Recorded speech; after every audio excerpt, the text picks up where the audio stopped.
a lot of potential as up-and-comers here, right? You know, they have Licorice as kind of their big star. This guy, I think, over the last 2 years in the LCS has been the best top laner overall in NA. You know, pairing that alongside some of these C9 Academy guys, we've seen so many people come up through that system and be great. And they're hoping that Johnson and Diamond and Palafox, these guys that are young players, obviously Johnson was in the LCS on Dignitas, are all going to be able to develop and make this a really strong roster. Yeah, but you talked about developing. It is one of the nice surprises we saw was Johnson, who, yes, over here on FlyQuest side was on Dignitas just last year, playing alongside Afromu. Afro is going to be, you know, the primary sort of veteran anchor to bring up these other players. Fake God and Soligo played together on 100 Thieves / 100 Thieves Academy for 2 years straight. It was both their academy debuts. Now they're in here back on the LCS stage. You know, they played a few games each, and alongside Asta, who had, you know, Neo now, of course, who only had a very few games as well. And right away, Dardoch was also one of the stronger points of Dignitas. The other player kept around from last year. Gets the Taliyah jungle. That is going to be a lot of pressure and some good early gank potential. Yeah, very quick picks already. Kai'Sa has been so high priority in pro play thus far in the new season 2021. You know, really strong, especially in comparison alongside a lot of these hard engaged supports that we're seeing in the meta. We're seeing a lot of Leona, we're seeing Alistar, even things like Rel, who can actually set up for you to dive in, and utilizing Gale Force does seem to work very well for that aggressive play. Renekton plus Taliyah, point and click CC for the Taliyah to fling you in with that seismic shove. That is very dangerous for any top laner that is going to be going up against them. So FlyQuest already going to have to try to decide, do they want to try to play towards and match that 2v2, or are you just going to sacrifice Licorice, hope that he can survive as best as he can? And Samir's going to come in here as well. Of course, going to feel great with the fact that several of her teammates already have crowd control, some of them even being knockups thanks to Taliyah here. Going to see what the lane match is going to be overall as neither team has picked up a support, but you've got to find a way to answer and survive Renekton Taliyah. Virtually no fighters will do, so you probably play a tank. One of the nice things about being Ornn is you're unstoppable during the W, which means you can immune the Taliyah shove. Every other CC will still land, you'll still be stunned, you can still be slowed or silenced. They'll still kind of take effect, but you will not be knocked into the air or pushed back. So one of the sort of safer answers you can go for. Licorice, despite being, I think most people would say, the strongest player on the team, is going to be on tank duty. Yep, put on tank duty there. And sometimes that's just the best pick for the situation, right? You know, even if you are the guy who traditionally want to be on a carry, if you're put against one of these jungle top lane combos that can just destroy you, you're not going to have a fun time on a lot of the traditional carries. Now, banning out quite a few of these supports. Galio traditionally has been played as a support in this season. You know, point and click CC, it's great for Kai'Sa, but it's also very strong for Samira. So trading bans back and forth here. Alistar is banned out as well. FlyQuest go ahead and ban out TF, which has been popular and pairs well with Taliyah to be able to play heavily towards topside. This does leave Leona up for FlyQuest if they wanted to try to play towards that. So will be interesting to see if that does get banned out. But Dignitas, at least for now, not too worried about it. Yeah, waiting to see what the matchups are going to be here. Of course, you know, support and mid lane are the roles left up, unless you want to do something funky and then Renekton into mid, which, I mean, can be done in certain matchups, but you're not really expecting it. Keep the option open for a second, though. FlyQuest going to be looking at Palafox's pick, maybe, and maybe saving their support for last as time ticks down. It could be a steal away from Soligo. Regardless, Orianna going to be in mid, and you've got a very, very obvious team fight composition. A lot of hard CC to set up. Double Marksman, expecting double Gale Force here on Graves as well as Kai'Sa, and that's going to be a lot of damage output. Yeah, so with the priority there on Orianna, likely will lose the Leona over here to Afromu. That is one of those really high priority picks down in the bottom lane. Works incredibly well with Samira. Point and click CC with that stun. Samira can obviously follow up with the knock-up on any CC targets, which can set up for all-ins very, very effectively. And Yone again here. So Soligo throwing down with the Yone. And we'll have to find out what Diamond wants now. They have given him last pick. And so we're going to have to see where he takes us as far as the support does go. Rel, I really like. It is banned out quite a lot. It works both as a peel and an engage. You can be a follow-up on the Ornn engage. You can also dive in. And one of the things that's really unique with the Kai'Sa combo is that you can apply the plasma with your ultimate or with some sort of CC, like the fling over top. Kai'Sa can dive in, and then on that same ability that applied the plasma, the ultimate is also kind of peeling for Kai'Sa once she is ulted in, because you has that little magnetism on him, pulling them in and helping to protect Kai'Sa and lock down that target for her to burst down. So this should be really, really exciting. First Rel in the LCS. I am very hyped for it. I'm really excited as well. I'm glad actually to see Diamond on stage. The guy's been competing for basically ever. He was doing Go for Lulz back in 2012. He was doing Challenger 2013, 2014. Took a break for a few years. Came back with the Scouting Grounds, and I think it was 2017. From there, bam, on CNN Academy. He like won 4 out of 6 splits practically, or at least won the regular season in 4 of those. Came back to Scouting Grounds as a coach on the C9 side. Like, he's been around doing a lot for a while. I'm glad to see him finally get his shot on the LCS stage. I'm glad he's going to be the one originating the rel here in the LCS also. It's going to be a fun Wombo combo team to watch on the one side, of course. You've got, 3 good carries, right? Orianna, Graves, and Kai'Sa, all going to look really good on the FlyQuest side. On the Dignitas side, though, it's still looking pretty spicy as well. I mean, you've got Yone. We had some hits and some misses from Perks. Like, he got first blood, and then it kind of fell off from there. But 2 very good lanes for a Taliyah to gank. I mean, Orianna's pretty squishy, has no innate escape. So just like the Q3 from Yone, that's a setup. That's a guaranteed kill if you don't flash it. So there's a lot going to be going on in this game. Very aggressive, very exciting side lanes on the one side, and an obvious team fight comp on the other. We are on to the Rift here for Game 4 of the day as Dignitas and FlyQuest are going to duke it out. Should be a good one. I'm very excited for this. As you said, we do kind of have that obvious team fight comp on one side, on the other. There are lanes that they can try to play through very aggressively. I also think that they can get out into a 1-3-1, pretty comfortably with this style of composition. You have TP as opposed to the Ignite that we saw Perks take. So Soligo and FakeGod could be looking to play towards the side lanes, have Dardoch moving around the map, roaming with Aphromoo, trying to create pressure. You also can have, Dardoch, Neo, and Aphromoo, kind of holding down mid lane as the 3 in that 1-3-1. So I do think that there's a lot of ways for them to play this out. But when you are going for these style of compositions, it depends largely on you doing well in lane, right? Playing split push from behind is incredibly hard because the winning teamfight team will just show up to objectives and constantly force you to respond or just fall further and further behind. So we're going to have to see how well Dignitas can lane up against FlyQuest, who has so many great ways to set up here. I talked about the Rel Kai'Sa combo, but also Rel sets up incredibly well, pulling people together with the magnetism on the ultimate for Orianna shockwaves. You have great long-range engage, both with the Rel as well as the Ornn. So really, really deadly double marksman team fighting comp here. Going to be the red leash as expected there, and Dardoch is going to kite down towards Krugs, which is also to expectation. Last hit sit down. I like that. He waits for the burn to tick one more time. His auto attack damage was not going to deal 50 damage. The burn from your jungle item does not kill buffs, and so by waiting half a second, saves a full auto attack, which is a second and a half, and ends up having a faster clear. So nicely done. Little mechanics there for the squad. You can see the tooltips pop up as you attack. NXI getting, I think he might have gotten a small leash on his red, but regardless, just doing chickens here is going to be slower. Obviously a heavier leash, plus it's Taliyah. She has just really, really absurd single target camp clear, so that is going to be a jungle lead for Dardoch early on. We'll see how it manifests.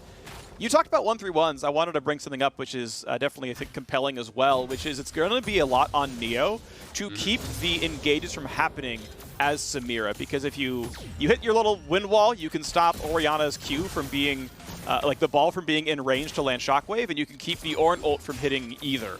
So, you can kind of keep yourselves alive on a turret because the primary engage tools are all stuffed by Neo kind of doing the blade twirl. Yeah, I mean, if you time that well, it can be extremely powerful, but if you can force that out, even just with a little bit of chip damage or, threatening with the QW from an Orianna, then there is a fairly lengthy cooldown that you can look to punish with the Ornn ulti or some other form of engage. So I agree, Neo is going to have to be good with that, really tracking cooldowns of his opponents and making sure that you're not wasting that W by any means.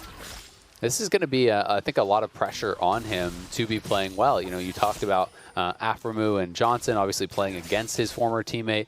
Afro and Johnson, I think, were the brightest spot really for Dignitas in what was a tough split.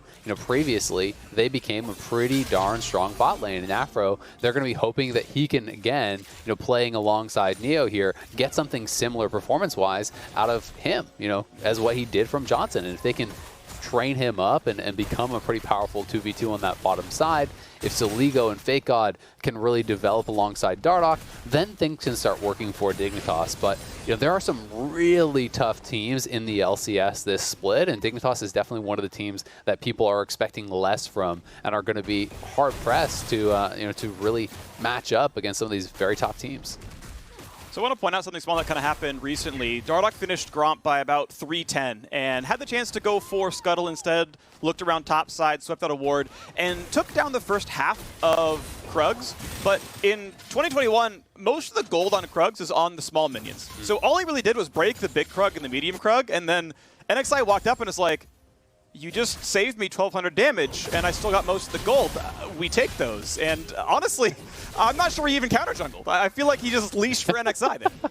I mean, it might be a situation where he was getting a little bit nervous about his positioning on the map. You know, it takes a little bit away. He still can retreat back, and he did take that Scuttle. So hopefully for him, he's going to be able to pick up more of these camps afterwards. Diamond, though, looking to nice try. Put a little bit of pressure here. It does dismount, so we'll back it up. But, you know, with NXI around, they was happy to take any fight if it did break out.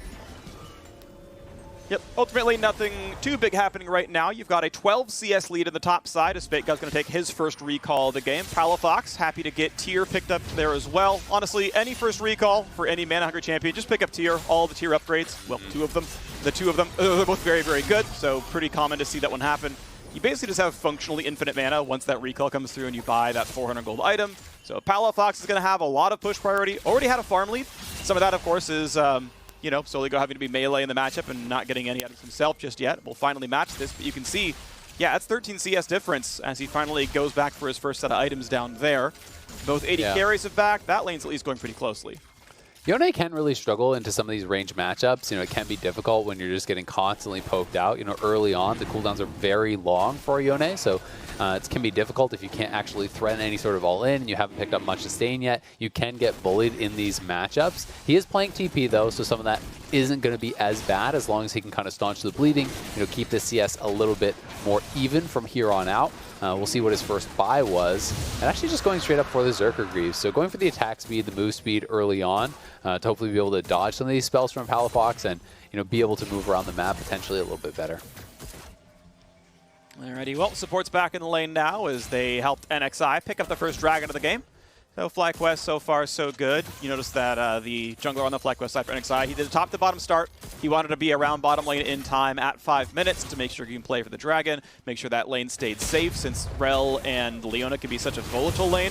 As you would see, Dardoch started bottom side, means he can clear towards the Renekton. Ultimately is going for round 2 of the Krug steals, but now there is an engage. Licorice wants in. They will not find more than just the one knockup. A flash away from Dardoch as Licorice flashed in to find his own stun, but Dardoch read that play. And once again, small bits of Krugs and a lot of money go to NXI. A trade of flashes and a trade of ultimates.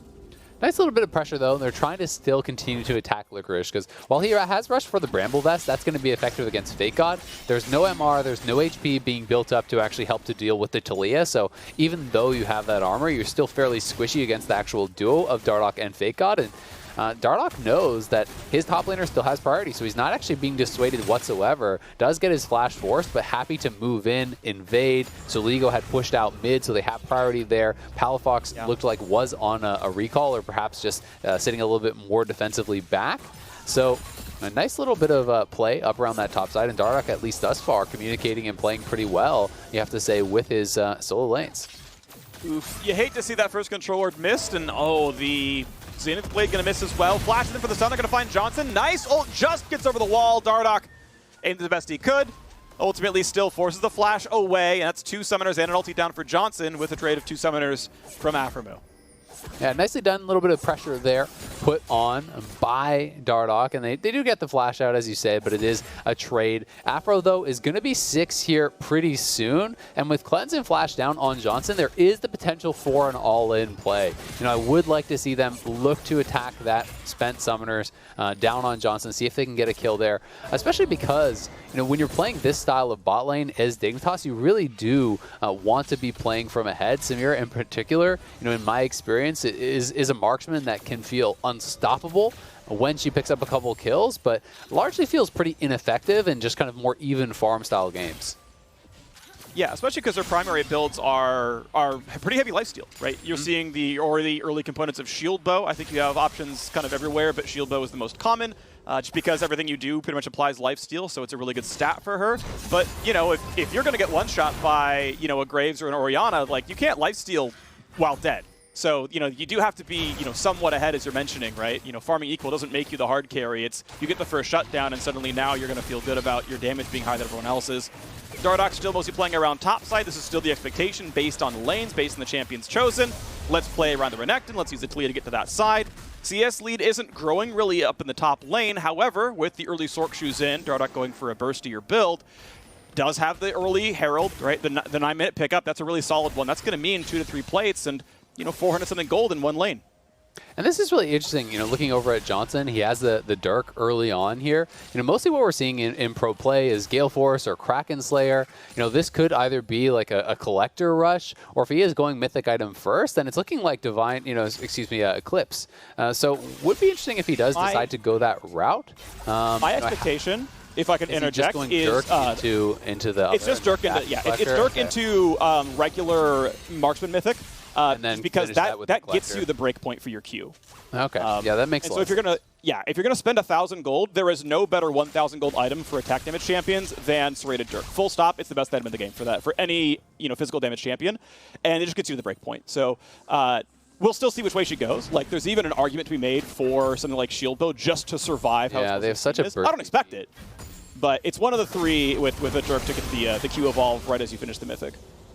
Yeah, Shield Bow hasn't really been very popular for Kai'Sa, from what I have seen whatsoever. Collector, obviously a very good item. Diamond, though, looking for the engage here. Big chunk of stuns, goes back in, a whole lot of CC. First blood comes through for the Rel. Traded back, though. Johnson couldn't get an ulti out in time, and now the chase keeps on going. Graveshold fires across, and a flash away for NXI to stay safe. Palafox finds Dardoch under his turret, and in comes more fighting as Soligo is showing up. Found himself one as well. 2 to 3 on the scoreboard, but looking for number 3. Diamond's trying to get away. Blast Plant's still going to keep him nearby, but it triggers Aftershock, so he's going to be all right. 3 to 3, though, as Renekton cleans one up as well. Fake God gets the kill on Palafox off the screen, and a close game still, 17.8. And they can dive them. They're pushing in here. They just have to stop the recall, and Diamond should be gone. Diamond runs at least. There we go. Fake God gets the slice, he gets the dice, and he gets to Cole one down. Licorice TP's in, but no ulti. Not going to find a knock up there either. That teleport did a whole lot of nothing. Yeah, and Licorice was very low there. I think hoping that they would have been a little bit slower on the exit so that maybe Johnson could catch up and they could try to get some exit kills there. But Dignitas does end up getting the kill. 2 of them go over to the Renekton, including the shutdown there onto Diamond. So Licorice really not able to get anything at all with that TP, and his lane opponent is going to be pretty far ahead off of that. Fake God now richest in the game. There we go. Dardoch gets to clean up with an Ocean Drake there as well. So 1-to-1 split on Dragons. Herald still in the inventory. About a minute and a half left on that one, so use it soon. And it'll mean money going over to various hands. Mid lane turret first plate has fallen. Looking at a play maybe towards Diamond. That would have been a bit aggressive by Aframu. He was going to go right into 3 people with Johnson in range to engage as well. Would have meant his death. Smite for NXI gets him to level 8, and he's going to be okay here on the Graves. Yeah, looking pretty good so far. Overall, though, Dignitas impressing me, in these early minutes. We have seen already one pretty big upset, Cloud9 falling down. Dignitas, I think, pretty heavy underdogs. Most people were expecting, though, to be fair, FlyQuest does have a sub today, NXI playing instead of Jose Diodo, so they haven't gotten their full lineup in. But Dignitas, in the early minutes of this game, looking pretty solid. We'll see if they can actually catch Diamond here. Yeah, that is a CC chain full to death. I love the emote, like, what are you doing here? Why would you be face checking the Fog of War? Go the long way. Diamond, welcome to the LCS. I have the 4th most games of any player in NA. Welcome to your first one. So a 2-2 start now for Diamond down here. Herald's going to be summoned. Bot lane is going to be taking a whole lot of punishment. First 2 plates already taken down. Neo gets that plate soloed. This one is always shared no matter where the jungler is. And first turret gold itself may continue to going over to Samira. Now fighting the top side as NXI goes for the invade. Fake God finds him, drops him down. The ult, the dash, he wants to live, but Soligo says no. The kill is picked up, the red buff's handed over, and Dignitas are suddenly breaking this game over their knee.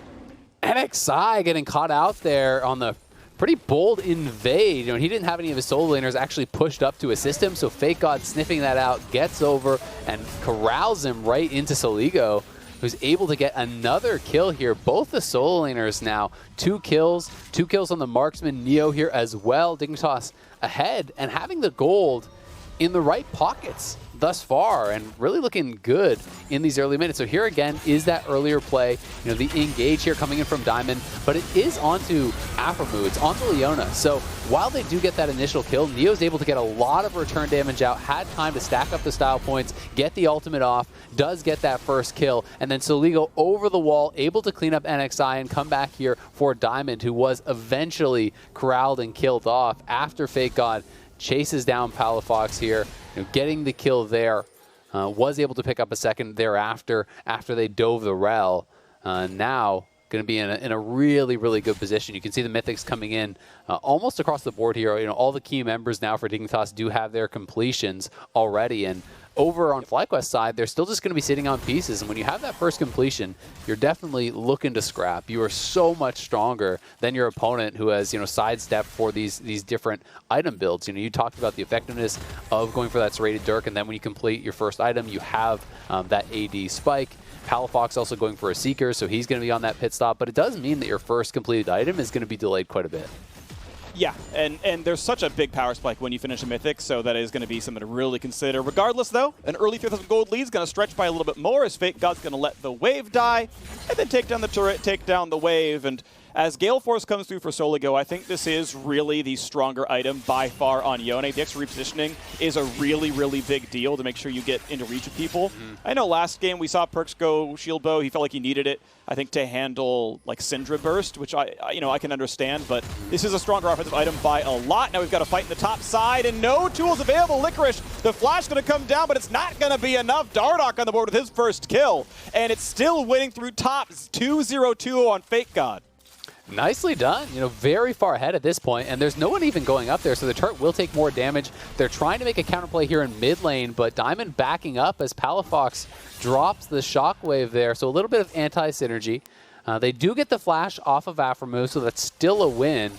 Not able to push back with a kill, and Dignitas, meanwhile, got that kill topside. They deny multiple waves, and you can see that Fake God was able to take the time to actually fully push it in, so the wave is going to bounce back to him also, which is going to extend both the CS and experience advantages that he already has. You know, he's up 2 levels right now on Licorice, so Licorice is very far away from those Ornn items, and you can see he's moving down towards that dragon fight.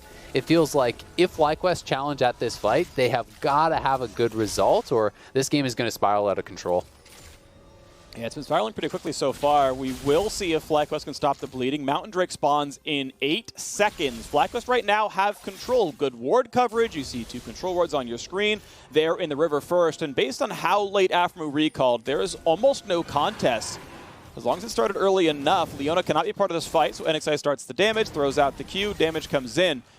And does Dignitas check the fog of war? Shockwave going to be up in a second. In the back line comes Yone. Johnson's about to die. Ults away, but Fake God is on the case. Can't quite find it. Diamond's going to fall, and just hard diving's going to be enough. Dignitas find 2, and despite the vision difference, it's not going to matter. Third kill's going to come across as well, and Dignitas will not be stopped. Soligo back in the LCS and making waves. What an engage there, catching both the key members, it looked like, from FlyQuest, and then Fake God in to follow up. Yes, Johnson was able to limp out of the fight with just a little bit of HP, but FlyQuest was challenging that fight already from a large deficit, and Dignitas gets the kills, they get the dragon, and they are so far ahead at this point. It looks like the mid lane tier 1 also going to go down here for Dignitas, and they're already at a 6,000 gold lead. Make it nearly 7 pre-20 minutes. This is pretty massive, and another turret's going to fall before too long. You've still got about 2 minutes on the Rift Herald and Dardoch's inventory. Here's Diamond's attempted engage, and it's just not enough. Yeah, FlyQuest feeling like they had to challenge here, but again, you know, great flash from Dardoch, able to get out of there immediately. Then in comes the solo laners from Dignitas, Fake God, and we see on top of that the Yone ultimate from Soligo coming across, and Soligo able to flash in and actually clean up Palafox as he was getting out of there. And then on the other side, I mean, as soon as you lose those carries, Licorice can be as tanky as he wants, but they're slowly going to kill you off.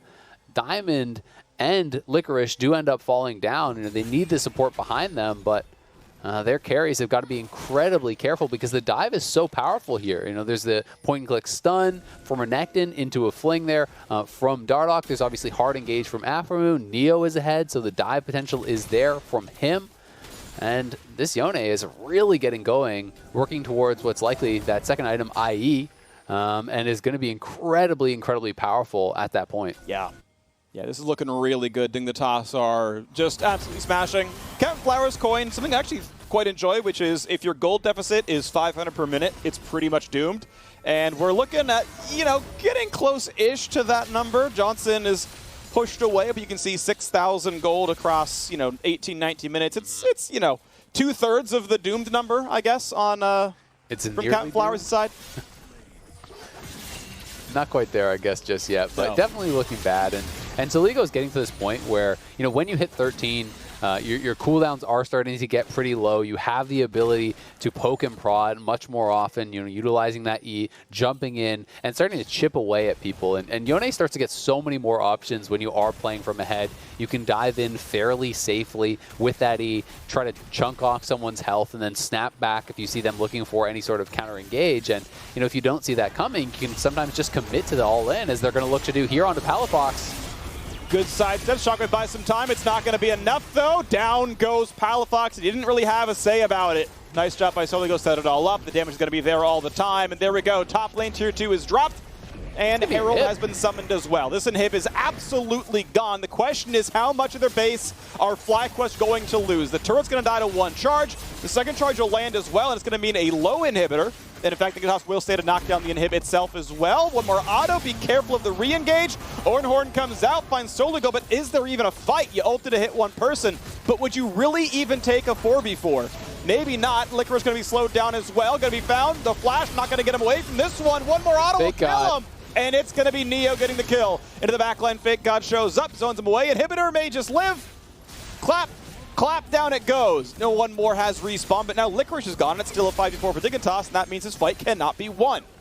A nice TP in turn there from Dignitas. They saw the chase coming in from FlyQuest, a little bit desperate on that chase, trying to push forward, and Fake God still had the TP available, was pushing down in that bottom lane. So as soon as FlyQuest commit to that fight, he TPs in. It's full retreat for FlyQuest. They lose Licorice on the way out, and now they have really no chance of actually contesting at this Baron. You look at the vision line, they've got nothing. They have one ward in the Raptor pit. That's about all they have going for themselves as far as their deep vision will get, and Dignitas going to claim this Baron for themselves. And you talked about that Doom number. I think we're getting pretty damn close to it. Yep. Up 10,000 gold at 21 minutes. Dignitas are stomping FlyQuest in game 1 of Lock-In. Yep, speedrun on the Baron pretty quickly. 21:30 is solid, so the Red Bull Baron starts, and the game, I think, is soon to end. It's looking pretty tough here. We'll see, though, what else can be done. FlyQuest are going to try to find that one miracle wombo. The fortunate thing is, not everyone's a tank. Yone has a Bloodthirster. That's not too bad, but if that's not stacked, that's no real durability. Samira can be bursted, especially by the magic damage, since you went Ninja Tabby. It's possible. If you can CC chain the Dardox to Leah, maybe you can't get Zhonya's off. Like, theoretically, kills can be there on the squishies. Yeah. But it's just going to be really tough to find those, and it's going to mean Dignitas has to be sloppy. Yeah, it's going to be tough, right? And there's also, you know, the ability for all these peels to come through. There's a Locket to actually deal with that Aframu has already completed that's going to help negate any of those opportunities to actually burst someone down. You know, you have the shield bow shield to actually get through. If that Bloodthirster is stacked up, that makes things more difficult as well. And the Bloodthirster, it's obviously less pure burst potential than something like the IE if you just go straight towards that. But what it does do is makes your dueling so incredibly powerful. No one's going to be able to answer him from this position. 4-0, Gale Force plus Bloodthirster. He's going to be able to sustain through pretty much anyone in a 1v1 in those side lanes, constantly take trades, even a losing trade, and then instantly heal up off the wave, look to poke and prod again, and try to play it very aggressively. And with that top lane inhibitor already down from previous, you can see the supers are arriving at the base. Bot lane inhibitor towers already down. Someone is going to have to answer those supers on the top lane, and that's when we want to see Dignitas actually pushing in here and looking to knock down even more inhibitors and potentially deal that lethal damage. All right, now it's Fake God shepherding that in. Licorice, level 13, just forging more components of items. Still only has the Mythic plus pieces of other stuff as the wave is in. NXI is holding it. Baron buff on them, looking for a slow only on the Palafox, able to walk away from that one. But the turret's gone to the bottom lane. The inhibitor's at half. New wave comes in the mid side. So Soligo going to go back over to that one. Fake God shows up as well. Turret should be easily killed. Fake God finds a stun. They need to knock that turret down. They will. In comes Johnson. Half HP. Renekton could be attacked. He's knocked up by Licorice. And the tankiest member may just fall. But first, Soligo shows up and he's going to solo 2 of them. And now the runaway. FlyQuest running out of health. Fake God finds it second, and there's a third for Neo, and suddenly the time has come to win the game. Dignitas starting things off right in 2021. A bunch of Academy talents come through. Afmu leads the charge, and a 1-0-11 scoreline is going to lead the way to knocking down the Nexus turrets. Well done, Dignitas. A one-sided affair here, as NXI can only watch inside the fountain. Dignitas opens Lock-In with a win. Just over 24 minutes in, the Nexus falls. An absolute shellacking of FlyQuest there.